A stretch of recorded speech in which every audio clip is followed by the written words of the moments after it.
Hello, everybody, and welcome to the Afternoon Tune. I'm your host, Josh, and with me is my co-host here. Hello there, it's your boy Nick. And we got some special guests coming on today. And here you go, right on time, my other co-host here. How's it going there, Dusk? Hey, everybody.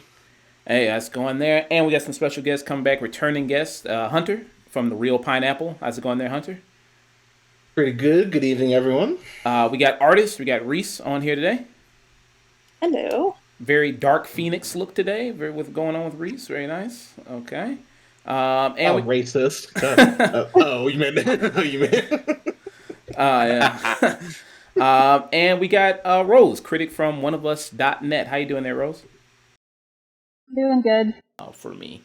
All right, so we're going to be getting into spoiler talk. Spoiler talk, people. It is in the title of the video. We're going to be getting into it. So if you have not seen the movie, we're going to be delving into the big moments of the movie, all the big kind of plot points here. Again, spoiler talk. We're going to be doing that. 5, Yeah. 4, 3, 2, 1. Yeah. Okay, so I know The Inhumans was a terrible, awful show. It The was. worst thing But they they've didn't done. have to do. The worst They didn't thing have to do they've done. Black Bolt. They didn't have to do Black Bolt like that. God damn. My oh shit moment. That was the moment when I first saw it. I was like, oh fuck. Yeah, yeah. I and everyone else in my theater went, "Oh shit!" Yeah, that was okay. God, where to even start with this? So, okay, my future ex-wife Haley Atwell's is in this as Captain Carter, and that was that warmed my heart so much. I was like, oh yeah. So it's no secret that Marvel, they kind of spoiled it themselves in the trailers that the Illuminati is a part of this film. Yes. And it's Anson Mount returning from the Inhuman show, playing Black Bolt in the costume from the comics. You have Haley Atwell as Captain Carter from What If. You have Lashana Lynch playing a variant of Captain Marvel as Maria Rambeau. And you have, of course, Mr. Fantastic himself, played by everybody's favorite sitcom star, John Krasinski. Yeah. That actually Yeah. wasn't a bad choice, though. It's not a bad choice. I would have preferred Bill Hader as that character, but Yeah. for what he does in this film, I thought Krasinski plays it well. And of course, the biggest that again Marvel spoiled themselves. Yeah. Professor Charles Xavier himself In a And green fucking that- suit. in a green suit with the yellow hover chair, and when they introduce him, they use the X-Men theme song. Yes, they fucking And- do. And when he came on screen, so did I. No, complete. I cried, man. No shame in my game. I was like, It's like that. It's like Yeah. So, yeah. as lovely as all these introductions are, and Inhumans getting like a chance to actually do something, Humans show actually had like a promising start. It just didn't have the budget and writing to carry it, and I felt it also had a giant anchor weighing it down in the ocean named Scott Buck. Yeah, exactly. God Almighty, yeah. So That man should be stoned to death for what he did to Iron Fist and Inhumans. yeah, I know. I'm still waiting for them to retry Iron Fist and actually do it with respect this time. But hey, all these wonderful characters and nostalgia. Did you like any of them? Good. They're all dead. Horribly dead. Mr. Fantastic. Mr. Fantastic. The way he goes out is one of the most horrifying things I've ever seen. She just Yes, and yeah. So full spoilers. Yeah. The villain of this movie is Wanda Maximoff.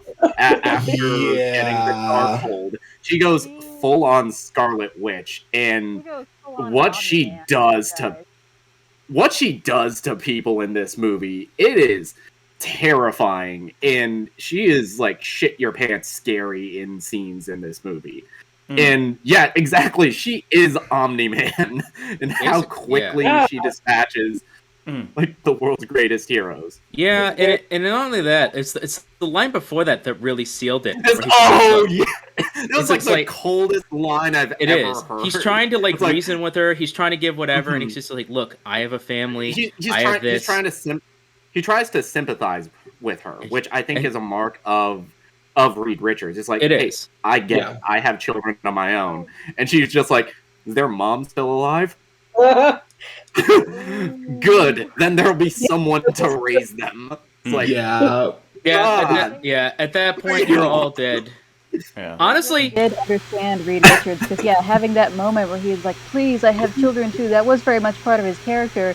But also a very much part of his character is him telling the villain how to defeat them. Yeah. Yeah. That is also very Reed Richards. You're not yeah, wrong.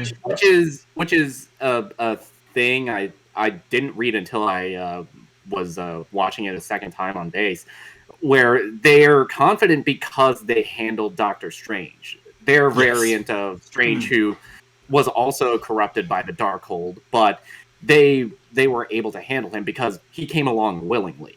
Yeah. They were able to reason with that variant. And I think that's why they were so confident dealing with Wanda. Which, yeah. So No. Yeah, go ahead. good. No, so this movie has a lot of moral quandary issues that they just kind of leave behind, and that's like a big there's gonna have to be some repercussions for all this. Wayne and Maxwell, for their universe, did a horrendous amount of crap in another universe. Doctor Strange, you find out another variant of him has done some legitimately terrifying things in his quest. And at one point you go, you know what, Loki people, you're right. There should just be one universe and one set of rules that we kind of abide by, because if this is just what's allowed to just happen and no one's gonna do anything about it, yeah, I can kind of see it. Dude, I don't know. This, especially when it comes to just the amount of things that happens. I remember a lot of people saying at the end of the WandaVision, they're like, "Oh, you know, remember Josh? Remember at the end of it?" And I kept being like, "Yeah, but like, she needs to be taken into custody. Something needs to happen. She just mind raped all these people for a while. There needs to be some form of accountability." And they're like, "Yeah, that would have been a nice ending." And then it's like almost this movie, like as a response to that one. Yeah, they really should have. Yeah, I think should have. I think because I think this film was in development while WandaVision was finally finished. Yeah. And I think they didn't know for sure what direction they wanted to take Wanda as a character. I think they were kind of saving that little silver bullet of let's make her a villain until Sam Raimi came on. And Sam Raimi didn't even see WandaVision. I was reading an article; he didn't even watch the show. Actually. which is crazy. he got like the Cliff Notes version of that story. Yeah. Well, so which for the Cliff Notes, he handled her character excellently. Yeah, and I think a lot of that is owed to the script by Michael Waldron, who was one of the writers on Loki, and I guess has become like the new multiverse punch-up guy for Marvel. Which that's good that you have someone who's like aware of what's going on handling this shit.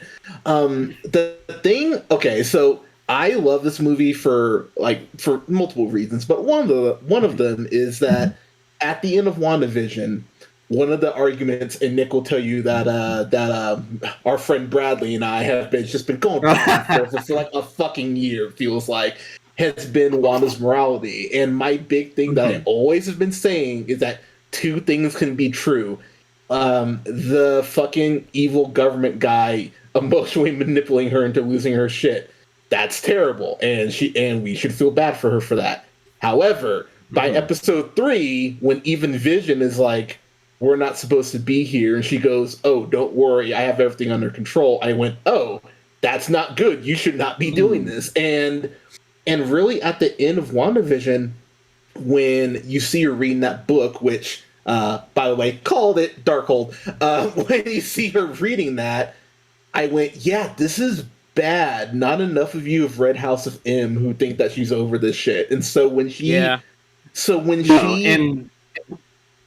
And the things that she's dealing with, that she was dealing with, even by the end of WandaVision, where you think everything's all hunky dory. Then she starts reading the Darkhold, and we get that sinister post-credit stinger at the end of WandaVision. And that should be like the red flag of, oh, because if you really pay attention to WandaVision, that's her villain origin story. But what makes her so fascinating is her motives are sympathetic. Yeah. And because the what she was processing throughout that show, which grief, that's not something you get over instantly. Right. No. Right, but you don't but what you don't do and also is take an entire town. It also doesn't have. It also exactly. We're not saying she was right. Yeah. No, but they would bring up. Sorry, go ahead.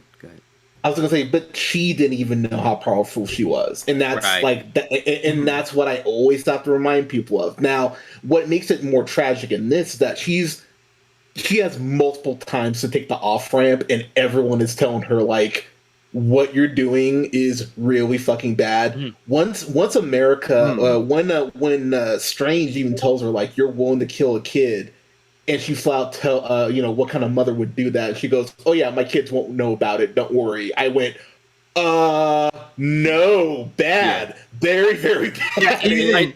I think even the moment with Wong where it's like, shouldn't you take some comfort that in the multiverse your children are alive and well and taken care of? It's like, nope. Bitch, no, and just yeets him out of the fucking temple. Yeah, it just so it's interesting. One of the things that makes me love this is that it's very similar to Winter Soldier in the aspect that the villain feels so much like the T-1000, because one of the things that I love about Bucky is that he is just chasing them in a way that you're just like, God damn, dude, would you slow down? Like, it's like when you're playing Super Mario and the clouds chasing you. It's like, could you leave me the fuck alone for 5 fucking minutes? Like, and Wanda, when she goes ahead, the initial conversation that her and Steven are having, I was sitting there with my partner. I whispered over to her, I'm like, yeah, this whole field is bullshit. She's like, what? I'm like, just watch. I'm like, there's no goddamn part of me that thinks that she is, just off on the farm, just chilling. And when she says America's name, she looked at me like, oh fuck. I'm like, yep, there. I'm like, oh, what is that? And that fucking moment is played so well by both of them. Because he's straight just wait. And even her reaction is like, you never said her name, did you? Yeah, it's like Yeah. It's like, what's that sound? Another shoe dropping? But it's Reese, what did you want to get into with spoilers? You said you wanted to discuss some things and some issues you couldn't discuss before with the original review there. Some issues, yeah. Honestly, I love that it's a Sam Raimi movie, but at the same time, the fact that it's a Sam Raimi movie is what I took issue with at some points. Parts of this was goofy as hell. Like, it couldn't figure out whether it wanted to be like a straight up horror movie or if it wanted to be like a goofy comic book movie. And there's a way to kind of integrate those two things in a way that it worked. And I feel like in a lot of places it really didn't. That's also kind of Sam Raimi's trademark. It's the closest thing to a straight horror film that Sam Raimi has done was the first Evil Dead. Right. Like 2 and Army of Darkness, those full on lean into the goofy horror that I feel like he's known for now. And he's a huge fan of like those 70s and 80s B horror movies, and he's kind of taken elements of those and used them in every other film that he's done. Exactly, and that's kind of what I took issue with, because I felt like for a lot of this movie, it's very dark, it's very scary what's happening, and then you gotta get a close-up this close to somebody's face, and then I burst out laughing, and then it takes me out, because I'm like, I'm not sure if this is going to be Looney Tunes, or is this going to be Evil Dead, I don't know, so I was kind of back and forth with that, because I wasn't sure, which direction it was kind of going. Other than that, Wanda, like you guys said, Wanda was terrifying, and that was awesome. I'm so glad they actually showed like what she can do. Albeit it was a little extreme, but still, I think that's kind of the crux of a comic book villain, is that their motivations aren't always reasonable, obviously, and in this case, they really. You can argue both ways. Like, yeah, it's her kids, but at the same time, you didn't take any issue killing somebody else's kid when she knows the grief behind that. But of course, that's the Darkhold kind of influencing her reasoning as well too. So There's also that sense. I'm agreeing with you on the sense of Sam Raimi. Well, I mean, I love Sam Raimi. I like his work too, but I think the two big real horror moments, honestly, that you kind of get is when the Illuminati are fighting, and from that scene on when they're being chased, and then when Doctor Strange meets another parallel version of himself, and he has the Darkhold as well. I think those are really like the straight kind of, all right, this is tense. We're kind of figuring each other out, and that's also a great battle scene between the music. Very creative, very Sam Raimi. Oh yeah, it's one of the best depictions of magic in the MCU. It's just so creative, inventive. It's two sorcerers that are on the same level having to improvise, and how the score is used in that scene. It's amazing. Yeah. If I have to compliment a lot of things in this movie, is this magic feels how magic should have felt in the MCU before. Witchcraft is straight up witchcraft. It's not this, oh, when your science is like mine and magic, and it's one and the same. Nah. Witchcraft is witchcraft, and it kind of gets a little dark, but then the sorcery, which is a little bit more on the light side, dealing with a bit more cosmos magic. And then you just kind of deal with the in-between, and you kind of figure out where it's kind of going, and you kind of see where the skill is involved when someone is on an equal level and they're just making it up. Especially when he utilizes the spirits and utilizes his body. I was like, okay. Oh, that's... Yeah, the entire zombie Strange sequence is kind of nutty and exactly what I would expect a director like Sam Raimi to do. Yeah. The minute they said, "Oh, they never had to say they were alive," I'm like, "Yes, that is Sam Raimi." Which figured out what he was doing with all those souls. Like it took a second, but when it finally started to materialize, I was like, that's awesome. It's. Rose, what were you kind of thinking spoiler-wise there that you couldn't talk about in the original review? Oh, me? I do not remember. Okay. So a lot of stuff, like I said, okay, so it wasn't overstuffed with cameos. The most stuff, like I said, it's condensed to one scene, which was kind of my fear that they were going to do with the multiverse stuff, is like them universe hopping, that they were going to include a lot of cameos from these kind of random kind of people there.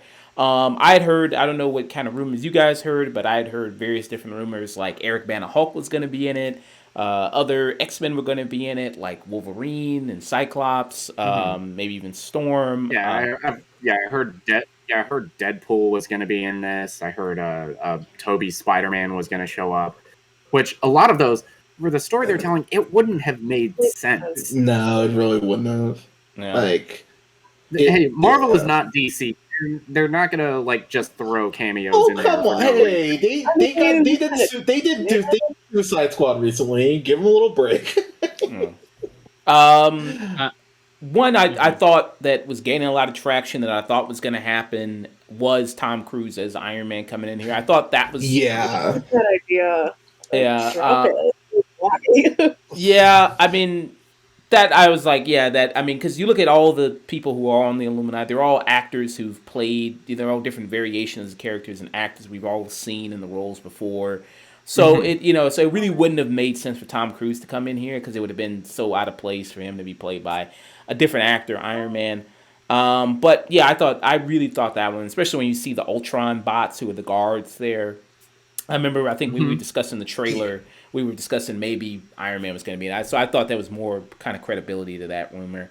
But I mean, when John Krasinski showed up as Mr. Fantastic, that was a genuine surprise. I didn't actually hear that before. Oh my god, yeah. Yeah, that was. Yeah, as soon as they said, because there's like a almost throwaway line that Rachel McAdams gives, is like, yeah, I'm a chair of the Baxter Foundation, and that's when I knew. Oh. Yeah, buddy. Yeah. So yeah, I'm happy you brought that up, because I stand by my theory of the old Avengers Tower. That's going to be the Baxter Building. Like it just makes me think that even more now, because I remember when because Happy has that throwaway line of, "Oh, Tony sold Avengers Tower," and it's like, oh. And I remember when I reviewed Homecoming, I was like, that's either Oscorp or Baxter Building. I would lean towards the Baxter Building, and since we know there's clearly other versions of the Fantastic Four out there, And I mean, come on, that feels like a layup at this point. So Marvel, yeah, make that the Baxter Building. But yeah, what a great surprise to see fucking John Krasinski. Like I was like, oh shit, and to not have that spoiled, that was so nice, actually. Yeah. It's so nice. It's so nice to go into a blockbuster movie and not have every single cool thing spoiled before you go. Yeah, Right? Spider-Man. Yeah. What a concept. Kind of just like lukewarm on that casting, but I can't help but admit that every time he was on screen, I was just grinning like an idiot because when he showed up, when they revealed his face, I screamed out loud, "Holy shit! They actually did it!" Like I was not expecting that. Meta moment in any of these movies. Hopefully, when we see him next, he won't just immediately die and feel completely pointless. Yeah. I mean, so see, like, well, I'm gonna sorry, so I'm gonna go around a little bit. So with the kind of Illuminati, I'm gonna ask, what do you guys think they did with it? Because I know some people said that them kind of coming on screen just to die kind of devalues them being there. And also, I just wanted to get you guys' opinion on how they use the stretching ability with Mr. Fantastic. And what did you think about the suit that he also wore there?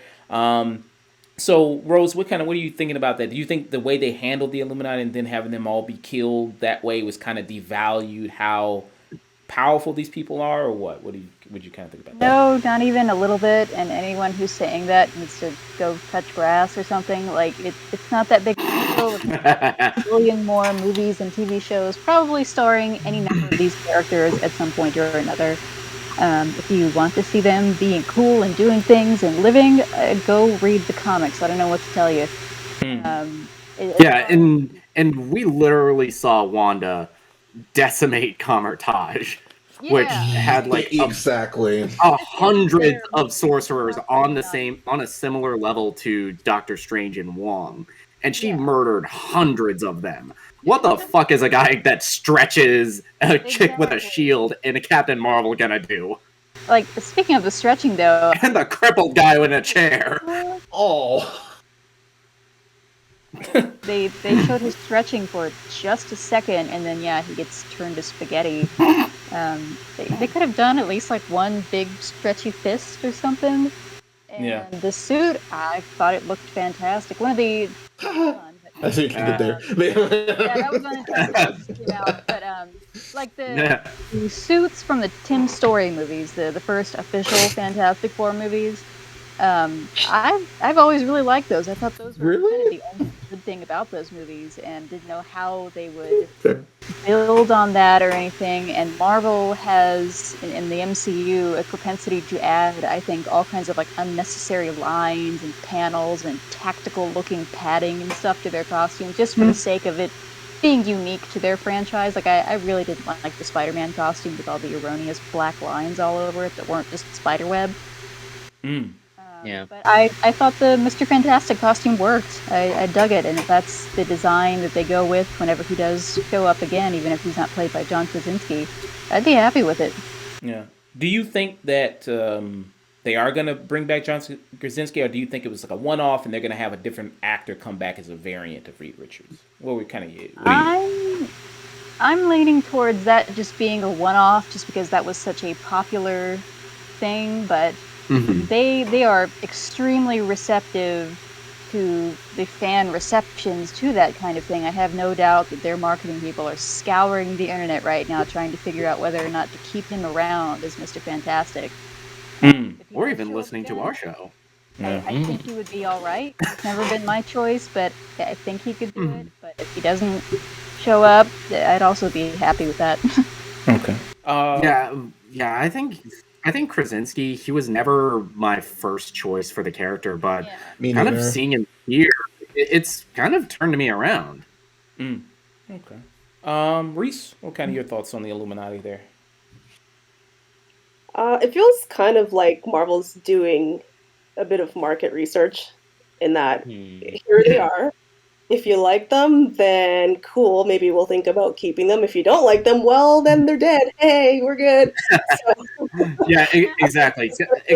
Do you really think that Captain Carter would Yeah, Captain Carter would not have been in this if she didn't debut already in like What If. What If. Exactly. Yeah. I felt Yeah. that And I was was actually surprised to see her in here too. So, and honestly, I love Haley Atwell too. So anytime Yeah. I see her, I'm like, I'm good. Oh, Give another season Haley of Agent Atwell. Carter. Yeah. Haley Atwell could step on me, and I would thank her. I Jesus. really Right? wanted to Same. crush me with that. Come on. Just do it already, you coward. Yeah. Okay. And did you like the way his ability looked? Because I know that some people were saying that the way they didn't bring in the stretching ability with Miss Marvel, the stretching stuff, is because they wanted to save it for Mr. Fantastic. That was the theory. That's the rumor. I know you only see a little bit of it here before he turns into Twizzlers, but what kind of your thoughts? Yeah, I Well, more like red vines. reaction first, just to see what he can actually do. Because it's almost like a blink and you miss what his abilities are if you didn't know any better, and then he's dead. So I Yeah. feel like if they kind of gave him maybe even like an extra 30 seconds or so of just more action with the stretching, that would have been better before he got turned into ribbon. But Yeah. yeah, I think at this point he's kind of trying to test out whether or not he looks good on screen or if the fans like him there. But yeah, it's kind of a win-win for them either way. So Okay. Dusk. I think the costume actually looks pretty good. It actually looks professional and at least in a manner that it looks like someone that if they're dealing with a I think that's what I appreciate about it is it looks like something that someone who's dealing with a lot of like radiology or someone who would go into different atmospheres, different type of locations would need kind of a suit to protect him. Reed Richards is a scientist first and foremost. He's a superhero secondarily, and he can stretch, he can do all that, but his team, the Fantastic Four, are also like a family that also deals with like weird like science stuff, weird aspects. So you're gonna need a suit that's being able to protect you, and it looked sturdy. It looked like it would a anti-radiation or at least a kind of a lead-lined suit would look like. So that was nice, and it didn't have any like ridiculous lines like the Spider-Man suit kind of has with the Sony. That's also something I'm very much a keep it simple, keep it sleek, and just kind of utilitarian, kind of keep that kind of design. It works. As for a stretching ability, it's a blink if you miss it. They didn't really show off too much. My theory with Miss Marvel is they're going to do the whole jewel thing and change her power, and then the jewel is going to get broken and it's going to absorb into her, and then she'll get the stretching powers that way. That they're just testing waters, and they're just going to do it like that. So they're probably testing and seeing if people like it. Or I agree wholeheartedly with Jesse that this is a marketing ploy. Ooh, do you like this person? Do you want to give humans a chance again? Well, if not, they're all dead. So yeah, we lose nothing with it. And this is another universe. You want to give it? Yeah, you want to give Inhumans a chance? We killed Scott Buck, so he's not coming back. God, if only. Yeah, I know. So overall on that, I think also just talking about we haven't really talked about it, but the way they took out poor Patrick Stewart. He went out like the man he should have. He went out trying to save a life. He went out saving Doctor Strange. He's the only one in the room who's like, just because you stray from the path doesn't mean you're lost. He was convicting his character all the way through. When that line was dropped, it brought a tear to my eye. Mostly because of future past. And he's just like, exactly. And he's just like, Wanda, stop. This is if I can save you, you can reclaim your body. And it's just like the realization is like, oh no, it's too late. Fuck. Yeah, he just has to snap neck dead. And no offense, this whole movie, it has a lot of great moments. It has some interesting moments. But did you notice? There's two things. So the whole memory lane thing really kind of bothered me.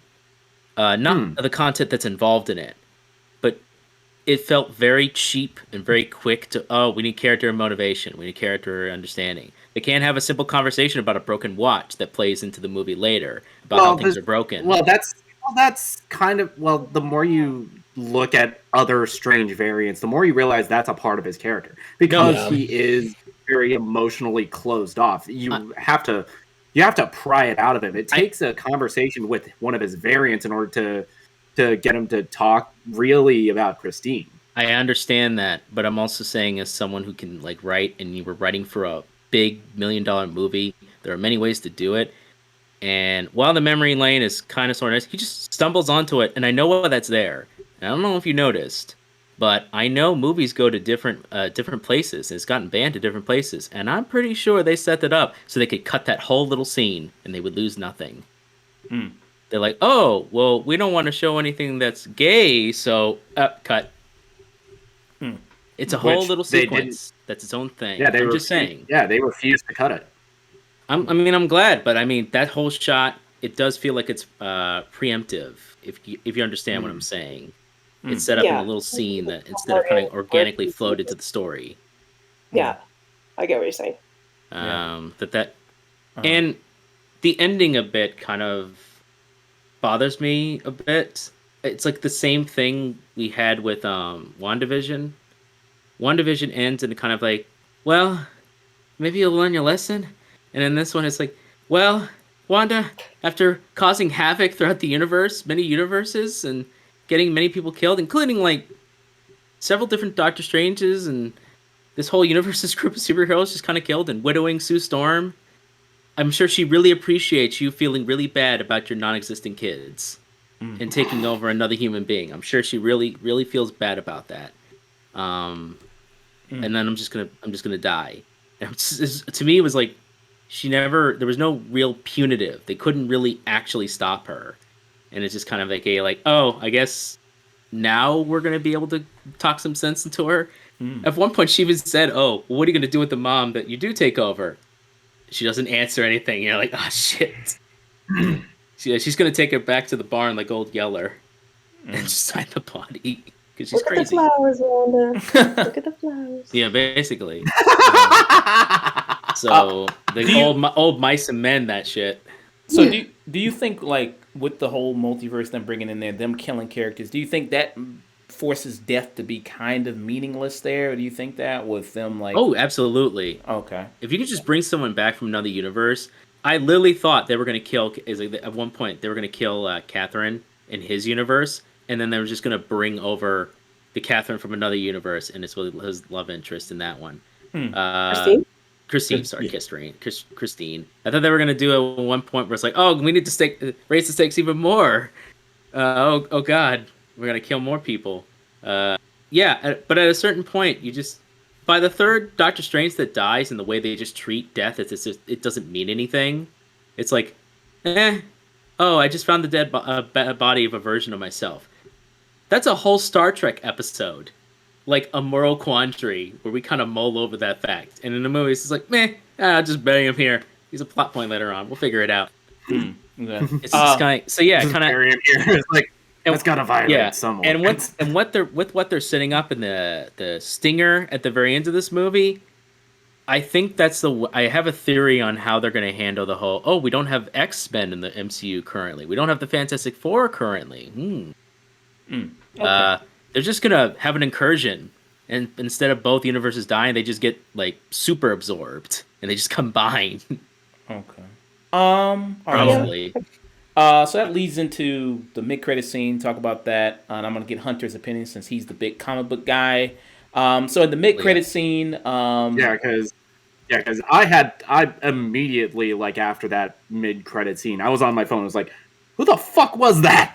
Yeah. Yeah. Hunter, this clear, right? Yeah. So the mid-credit scene, you see at the end, so Doctor Strange, because he experimented with the Darkhold, it, has a hold on him. I guess whoever reads it, has that. So then you see at the end of the film that a third eye pops open, like the evil Doctor Strange that he met in another universe. And then you also see another character appear, which is Charlize Theron, who comes up and then asks, Doctor Strange if he wants to be a part of the family. They go to another universe that introduces Fast X, and then you see Dominic Toretto come out there. But so she's playing a character. You hear that? You hear the fucking bandoleros. Yeah, bandoleros. She offers him a Corona. Doctor Strange drinking the Corona. But maybe Vin Diesel's in shape in that universe, but that'd be. Yeah. That was for you, Justin. So she's a character. Her name is Clara, if I'm not mistaken. She's the Clea. Yeah. And then she's the niece of Dormammu. Is that correct? Okay. Yes. Yep. And Her then, mother is the sister of Dormammu. and then she is currently the current Sorcerer Supreme in the comics, right? Because Doctor Strange is dead. Kinda, She's yeah. the- She's also Yeah. married to him. The Sorceress Supreme of the Dark Dimension. Yes. And in the comics, she's Doctor Strange's wife. Which, Mm-hmm. I need that movie where they're flirting back and forth yesterday. Same. I didn't know I wanted Charlize Theron and Cumberbatch to flirt, but after saying it out loud, yeah, give me that. That sounds great. So, Hunter, what are the implications of that mid-credit scene? Oh Christ. Okay, so It's a loaded question. yeah, it really is because this clearly is setting up Secret Wars. It feels like it really has to. And oh look, what movie are they? Oh, show are they filming right now? Secret Wars. Secret Wars. No coincidence there. That's basically where the multiverse like just kind of implodes in itself, and that's where we end up essentially getting the ultimate. Where we eventually get the ultimate universe. To Dust's point, just real quick, yeah, death is gonna just be very like for a little while because I mean that's the way it is in comics anyway. So exactly, which is why I'm just like that's fine. But what I do like is that could really be a very easy way to get your Inhumans introduced into like our main world. Do same thing with X-Men. There's a lot more real estate for them to kind of pick and pull, and kind of decide what they want to go ahead and do leading into the next. I'm assuming Avengers film, if not West Coast Avengers or Young Avengers, could be all three for all we fucking know. But what's interesting about this is that Doctor Strange and oh Damn. my God, Kat, what are you doing? Cat going crazy. Jesus Christ. Oh, that was great. But I think your cat might be dream walking. Yeah, Christ, don't even put that Pet Cemetery shit out there. What's wrong with you? So what's interesting is actually the person who wears the Eye of Agamotto, typically in the comics, the third eye is how you're able to see in the other dimensions. So I'm actually curious to see if they kind of like find another way to go ahead and because the third eye, even in religion, in a lot of different religions and philosophies, the third eye is opening of the eye. It allows you to see things that normally you couldn't see, and it's not necessarily seen as negative, but it's also not seen as positive either. It's just a form of enlightenment or magic manipulation. My cat is. And what's interesting? Thank you, Cat. And what's interesting though too on that front is that Strange reading from the Darkhold, because it's corrupted Wanda. Yeah, Strange knows what he did was not good. So it's going to be interesting to see what the ramifications are as far as him going to the dark dimension and everything. They also burned all of the Grimholds, which, correct me if I'm wrong, Hunter, the Grimholds were holding a very specific demon, and now it has no containment in multiple universes. That is correct. Cat, oh my God, leave my bong alone. But my big kind of question, I think, leaving the movie is okay. I don't believe in coincidences. I think things more often than not happen for a reason.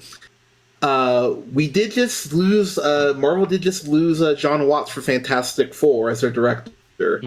And a couple weeks afterwards, we get John Krasinski in a MCU film. I don't think that's a coincidence. I think they probably looked at. I think that they looked at Krasinski's work and have gone, you know what? He's actually done really well with these Quiet Place films with a smaller budget. Why don't we get him the right to star and direct our Fantastic Four film? So I'm calling that shit right now. I think that's exactly what they're gonna pull. Okay, I'll take that bet. Because that just feels way too like the moment he said, "Oh, I'm stepping away." I'm like, But yeah, the whole Secret Wars setup though, there's so many places they can go with that. I think it's going to tie into Loki season 2 as well because thanks Sylvie because they clearly are the ones who I think started all this shit, and this is just another step to go. King the Conqueror is coming. and there's never anything good when King the Conqueror's around. And I think we're going to start seeing a lot more of these.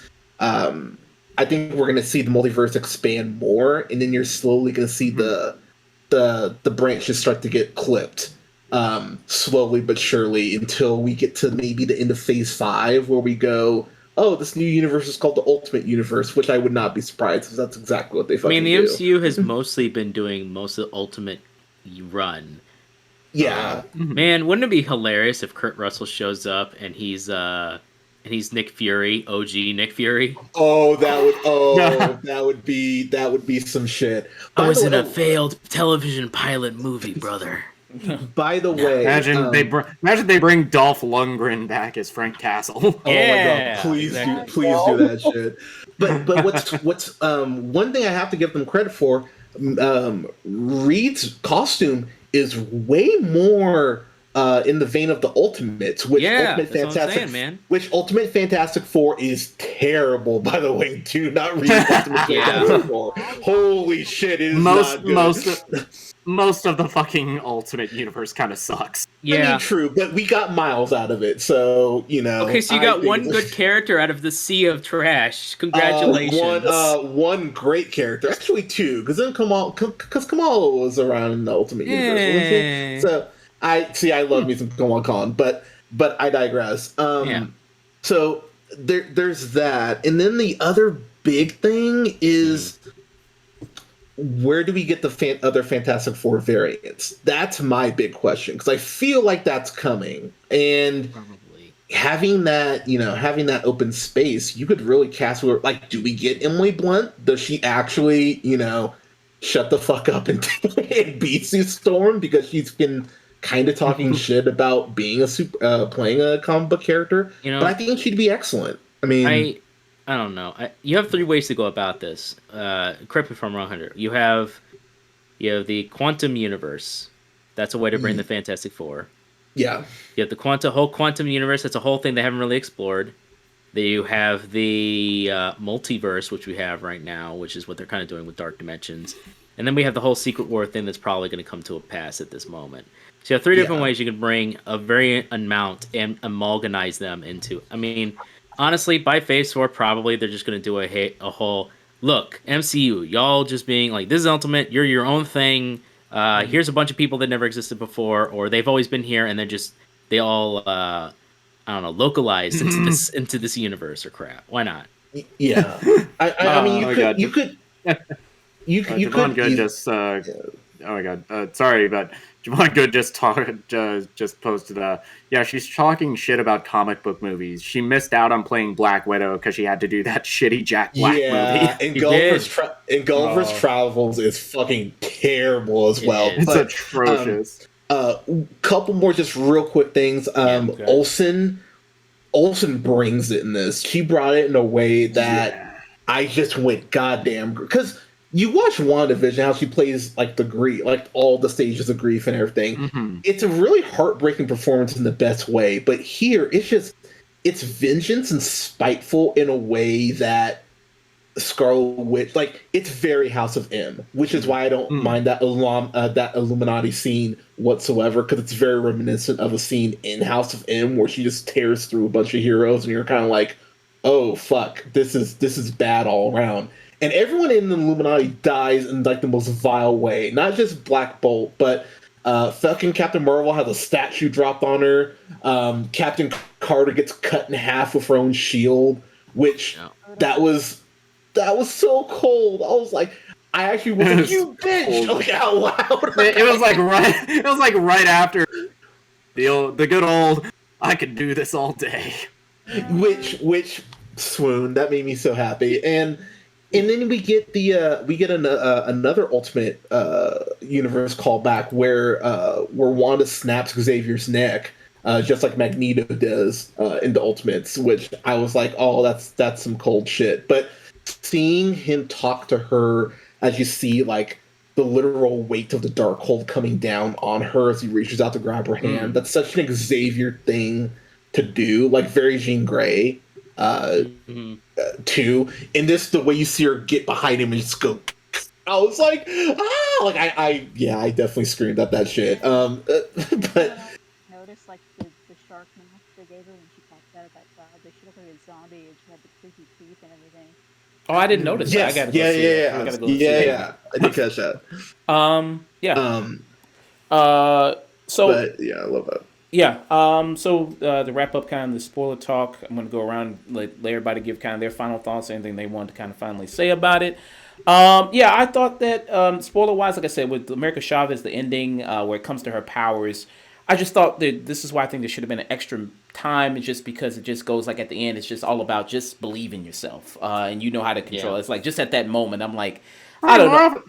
more often than not, those are how those kinds of scenes are played. Even in the X-Men comics, when Xavier's working with students, it's pretty much just believe you can do it. But I just think you should have had more extra scenes where it was just about like at least figure out what triggers your power and then how to tap into that, and then okay, if it seems like it is emotion or some emotion over there. So it's like it just had some more time at least to play around with that, and especially since I mean she's had these powers since she was a little girl, and then now she's 14, like maybe 14, 15 maybe, and then you still kind of don't know what makes it work. It's like okay, all right, I guess so. But that was kind of one thing there. Wong, I thought Wong was gonna die. I'm glad he didn't die. I was maybe thinking he was gonna die. Yeah. Love Wong. Don't you Love hurt? Wong. Don't you dare Boy. hurt Benedict Wong. Yeah, so, Yeah. He's so a I good was- man. You kill him in these movies. I'm coming for you, Feige. He has to die eventually for Doctor Strange to become Sorcerer Supreme. And Either giving No. up the handle or dying. No. He can give it up. It's fine. Don't need to kill Wong. I mean, can it actually be given up? I don't remember. No, I mean, Wong might just come to a day where he realizes, you know what? I want to just go to the fighting ring, fight Abomination, hang out with Shang-Chi, do some karaoke. I mean, honestly, he Strange, you deserves got it. this shit. The man deserves a vacation, and he's just like, you know what? I'm just gonna hang out with my nieces and nephews. I'm gonna peace out, and I'm gonna go fishing and hang out with Shang-Chi and do that crap. I'd watch that movie. Yeah. So that was kind of one of my kind of big things about the movie. If you just had a little bit more time and just a little bit more time, to explore more Wanda and kind of her motivation. Because I said WandaVision is kind of you understand more context coming into it if you see WandaVision. But I think with this movie, if you haven't seen any of this stuff since Endgame, then you'd be like, where the fuck she get these kids from? Where the fuck did this happen? So that's kind of one thing there. But yeah, I mean, the horror moments here are really great when she pops up when they're when she's chasing them with a broken ankle. I mean, that's really good. Yeah. Yeah, when in that initial scene in Camartage where she's just popping out through reflections, that's scared the shit out of me. Same. Yeah. So I love that. I thought that was really great. The way Captain Marvel died, though, in this, I thought that was one thing, like just with a statue falling on her. I just thought that was that was a lame one. I think as powerful as she is, she's gonna die with a statue falling on her. But okay, I thought that was a little kind of lame there. But yeah, I'm gonna see it again, see what kind of my thoughts on it. And I still kind of give it a tune in. But I'm gonna go around. Everybody kind of give their kind of final thoughts on it. Rose, what kind of your final thoughts? Anything you want to lastly say about it? We all said that Wanda is the villain, but I think the real villain is that bee that scared America when she was a little kid. That fucking bee. Yeah. Oh, Hey, Lisa wasn't my girl. Hey. It could have been way worse. Hey, watch. Watch Secret Wars just be between that bee and the rat that fucking pushed the button that got let's Scott Lang out of the go. quantum realm. Yeah. Throwing the raccoon from Incredibles 2. Dusk. Any final thoughts? I like a lot of the aesthetics of this movie. I like a lot of the camera angles and choices. This movie gets earnestly dark with a lot of it, and it deals with a lot of darker concepts. The multiverse is a genuinely terrifying idea. You don't know what's in. If I had one last complaint, that is something that I think the beginning of the movie could have really helped fish out of water, and maybe gotten some good reliance back and forth with America and Doctor Strange, is the many different places they may be going to at first as they're trying to go through. Because at first, after a certain point, they just kind of hit the ground running, and they just keep going. You know, like she lays down some rules, and it's just like, oh, okay, sure. Where'd you get that jacket, by the way? Where'd you get any of this? If you've just been hopping. All right, sure, whatever. In the comic, she gets adopted by parents and other people there, but that's cool, whatever. That's why she gets named America. But I think overall, this is a divisive movie. I can totally see why. It has a lot of things that work and a lot of things that will not work for everyone. There's a lot of scenes that are horror and also funny, and that's Sam Raimi. He does a lot of both. So if you can kind of stomach both, I think you'll have a good time. But man, as much I really did enjoy. I really did enjoy the performance for Wanda. The actress did a great job. Elizabeth Olsen, she really did a great job, both as just going down her own rabbit hole and just really selling it, that she's just consumed by grief and anger and just has nothing else. But I do think that the ending amount and what happens to her character just doesn't. Thanos was like treated. She did more damage than Thanos did ultimately. Thanos, they snapped fingers. She didn't kill half the. Yeah, Thanos didn't kill like 500 billion people. True, but no, Wanda didn't kill 1 trillion people. True, but at least they undid most of that, and we just lost one person. They brought back the other half, and then we lost one person. She actively killed at least a couple of different things, and was going to do way worse, probably, because you think she gets one children. She's like, no, I want all my children in all universes. They'll all be safe, and I don't care who I'll kill and how many versions of myself I'll kill to do it. I just think Rocks Fall, You Die was kind of lame. But that's just me. And well, I don't even think she's dead. No, because honestly, see that no. Elizabeth Olsen just signed a 7-movie deal. Yeah. She ain't going nowhere. Yeah, Exactly. It's the Hitchcock rule. You don't see a body, they're not dead. Like exactly. Like that's what I was about to get to. It's like, Rocks Fall, a You lot Die. of bodies drop in this movie. Yeah. Someone called Drowning Pool. Yeah. But when Benedict Wong fell off the cliff, I'm like, oh, I don't see his body. He's still alive. we got an hour left. He's fine. When the human Black Bolt died, I was just like, maybe nah, he's probably dead. That motherfucker's head exploded. He's dead. Yeah. Medusa's not gonna be happy about that. Reese. Okay. Overall, I did like this movie a lot. Like I said, I had my few gripes with it, just tonally, with it kind of being a whiplash transition between funny and horror. Like, pick one, stick with it. But again, that's a Sam Raimi thing, and it's kind of what he does. So, but otherwise, yeah, Elizabeth Olsen was probably my favorite part of this entire movie. She was terrifying. I loved all of the horror elements that were integrated, and I love seeing Marvel actually taking risks for once.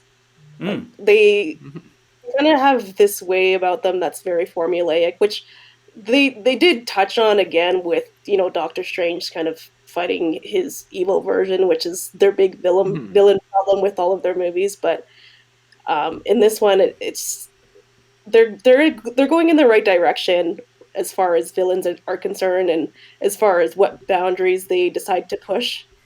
Because it seems like the mouse is letting them have a little bit more creative freedom, which I really appreciate. And given that these are comic book characters, like, you don't always have to cater to kids, and I think they're finally starting to understand that. Because the people who grew up and know these characters, they're all adults now, so I don't understand why you would kind of diminish that fact and try to cater to quote unquote kids, and it's the adults who are paying the ticket price anyways. So and also the Batman just came out this year, and that was a very hard PG-13, and that also made a fuckload of money. So I guess Mickey is just like, you know what? Let's let the directors have to say. But it's also Batman, dude. Like, come on. For Disney doesn't mean that they have to only cater to kids. There can be different sects of Disney that cater to adults, and like they're even doing on Disney Plus with their, I think it's called Star, that one section of Disney Plus, just movies where you can put the content warning and prevent your kids from seeing it. It's just like normal, rated R or whatever PG-13 movies, but they're starting to integrate it now that there's parts for kids and there's parts for adults. And I think it's good that they're starting to do that more for actual Marvel movies, because especially with Deadpool coming on now, like if they make that PG-13, I'm going to be upset. Same with Blade. Like they just got they're going to. You might as well be upset now. Like that's not. Gotta let these characters be who they are, and it doesn't betray the fact that they're Disney. Like companies change and evolve over time. I think it's time for them to do that. So, but overall, again, I really did like this movie. I did give it a 7.5 out of 10 because, again, tonally it was kind of whiplash inducing with certain things, and I found some things kind of goofy. But otherwise, really good. I'd love to see it again, and maybe my opinion might change of it even. But as it stands right now, that's where I'm at with it. All right. Thank you, by the way, for playing Anonymous, for playing the Afternoon Delight sound alert there. Thank you very much. Nick, any final thoughts? Yeah, I think Elizabeth Olsen's turn in this, it's Wanda at her most terrifying, and the ending scene where her in full Scarlet Witch regalia is dealing with her children. That was heartbreaking to watch, just to see that all of this horrible shit that she's done, that she's been justifying in her own head, all of it was for nothing. And that was a part of the ending that I appreciated. I do kind of also think that her willingly destroying the Darkhold, it fits with what we know about the character. Wanda, even unintentionally, she does horrible things, but at the end, she'll realize the errors of her ways and try to fix everything. She let all the people at Westview go. She willingly destroyed the Darkhold. I do have issues with that ending. I can't wait to see what they do more with Doctor Strange and Clea, because that's going to be so much fun when we get that eventual sequel. I think letting Sam Raimi have the reins on this film more often than what Marvel Studios does with a lot of other directors, that is to the benefit, and I hope they continue this trend of let the directors have their say in how these films come out. I absolutely love this film. This is my favorite film in Phase 4 right now. And Wanda's the best villain that they've done in Phase 4. I think it's like her, then it's like her, Wenwu, and then Arthur Harrow. Okay. Hunter? Yeah, I think this is a great start to finish. I think it's incredibly well paced. I think I'm not going to go over all the gripes that some people had, because it just started sounding like the Parents and Peanuts cartoons. It's like, all right, blah blah. But Don't be a dick. It's like, it's fine. But yeah, this movie's a lot of fun. I would not, if I had kids, I would not take them to see this. There were definitely dude, people take their kids to see Deadpool. And as well. And they're just as much in fault for that, and they got the right spanking they deserved. Yeah, so just look up why movies are rated the way movies have ratings for a fucking reason. Like, don't take your kids to this shit. But with that said, it's a lot of fun. It's definitely something I'm looking forward to seeing again. Olsen is right there to Nick's point. He's in that top tier of it's like her, John Walker, that's that upper tier of these villains where you're just like, God damn, why are you such an asshole? And I had the same thoughts watching this. Like, you're killing everything. Why are you being so fucking selfish? And but you understand also that she's grieving. So it's definitely fascinating. You should all see it. And I look forward to the sexy ass steelbook that that Best Buy puts out of this. Cause yeah. All right. Did you like the Ultron reference? Did what? Did you like the Ultron reference? She smashed Yeah, Bros that's all Robot right. Head, and it's like Ultron Sentinel. I'm like, oh, okay, that was kind of cute. Oh, yeah, I actually did like that. Yeah. It's all right. I appreciate that the creature they fought at the beginning was clearly supposed to be Shumagarat, but because, that's Conan the Barbarian, they were like, oh, we can't call it that, so we'll design it as close as we... Yeah, it's clearly supposed to be that, but I love the fucking Oswald the Lucky Rabbit reference. I thought that was such a random, awesome pull. I was like, oh shit, okay, that's cool the kids are randomly watching that, but yeah, clearly, but yeah, definitely go see it. It's a lot of fun. All right.